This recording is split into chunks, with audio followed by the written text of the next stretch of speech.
Защо точно мрежов маркетинг? Как може една такава прекрасна индустрия да бъде толкова неразбрана? Защо мрежов маркетинг? Спомням си първото представяне, на което отидох и слушах как един мъж на име Крейг говореше за свободата и за всички чудесни придобивки, на които се радва и които аз ови нямах. Сега, 20 години по-късно, мога да обобщя за вас отговора на този въпрос. Вярвам с цялото си сърце, че мрежовият маркетинг е най-добрият начин за придвижване на стоки до крайните потребители. Вярвам, че когато принципите на мрежовия маркетинг са правилно приложени, това е най-добрият начин за генериране на доходи. Вярвам, че мрежовият маркетинг предлага най-добрия начин на живот. На какво основание, ще попитате вие? Има няколко ключови момента в мрежовия маркетинг, които са просто невероятни. Нека първо да спомена предишния си професионален опит. Бил съм успешен брокер на фондовата борса и си спомням как се радвах при откриване на нова сметка. Помислете обаче за миг, на чий гръб бе тази радост? Дали тази сметка просто падаше от небето? Истината е, че когато аз отварях нова сметка, някой друг губеше сметка и така всеки мой успех се дължеше на нечий друг провал. Мрежовият маркетинг, от друга страна, когато се прилага правилно, се основава на вашия успех, на мой успех и на успеха на всички нас заедно. Не е ли това очевидно по-добрият начин? Защо мрежов маркетинг? Следващият принцип е наистина невероятен. Мрежовият маркетинг ни дава възможността да премахнем недостатъците, които си мислим, че притежаваме, посредством някой друг.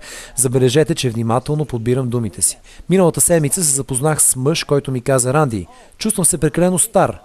Отговорих му: "Не мисля, че си стар, но ако ти се чувстваш така, тогава спонсорира някой по-млад от теб." Запознах се и с друг, който пък се смяташе за прекалено млад. Беше на 19. Той ми каза: "Ранди, аз съм прекалено млад."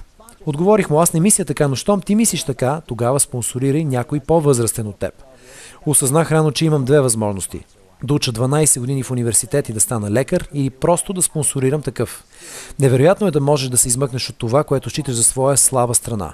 Отново, защо мрежов маркетинг? Защото ни предлага най-добрия начин за придвижване на продукти до крайния клиент. Защото ни дава най-добрата възможност за генериране на пари. Защото ни дава възможността да преодолеем онези слабости, които възприемаме като свои. Защо мрежов маркетинг? Защото когато принципите в тази индустрия се прилагат правилно, успехът ни се поражда от успеха на тези около нас. И така някой ден, при правилно прилагане и изграждане на потребителска мрежа на висококачествени продукти, най-накрая ще можем да се поздравим с истински пасивни доходи.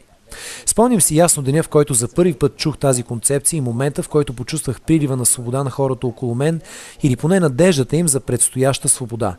Помня добре и простичките думи на Крейг, който каза: "Мога да ви дам шанса да работите когато искате." Нямах тази възможност като брокер. Трябваше да работя, докато борсата беше отворена. В настоящата ви работа, професия или бизнес, дали вие имате възможността да работите когато си искате? Тогава я нямах, но сега вече имам. Не можех да избирам и къде да работя, защото фирмата ми нареждаше това. Вие избирате ли къде да работите? Бих искал да видите къде работя сега, на най-невероятното място, което можете да си представите. Офисът ми е в моя дом, който се намира на брега на Южна Калифорния. Работя когато искам, където искам. А когато пътувам по света, то е защото искам да се срещна с хора като вас и да завържа запознанства. Ето защо мрежовия маркетинг. Защото той ни гарантира, не веднага, но някой ден да работим когато и където искаме. Следващата причина е много важна за мен. Когато си припомня дните в финансовия сектор, аз не можех да бъда приятел с колегите си, а вместо това работех в атмосферата на постоянно напрежение и конкуренция. Днес ситуацията е различна. Работя с когото се избера. Запитайте си дали вие имате този избор. Аз също го нямах, но днес е различно. Днес правя всичко доброволно. Работя с когото си поискам, когато поискам и където поискам. А ето и най-важното, днес избирам дали да работя. А вие? Замислете се, наистина ли можете да избирате дали да отидете на работа? Това никога нямаше да ми се случи, ако бях останал в предишното си работно място, но днес, след дълги години и правилно разбиране на принципите и елементите, които движат тази индустрия, проправих пътя си към това, което се опитвам да ви покажа. А именно, възможността да работя когато и където поискам, с когото поискам и най-важното, ако искам. Какво означава това? Някой ден, ако действаме правилно и с постоянство, никога повече няма да зависим от месечната си заплата. Помня много добре годините, когато работех за пари. Може би и вие правите това точно в този момент. Но след дълги години на успех, Вече с радост мога да споделя с вас усещането за свобода и удовлетворение от това, че повече не трябва да работя за пари. Сега парите работят за мен. Това е моят подарък, който искам и вие да имате.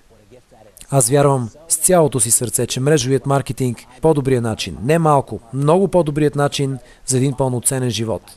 Искрено желая да ви помогна да преминете успешно пътя от началната точка до умерен успех, а после и до големи успех. Превод в ефир Димитър Московски.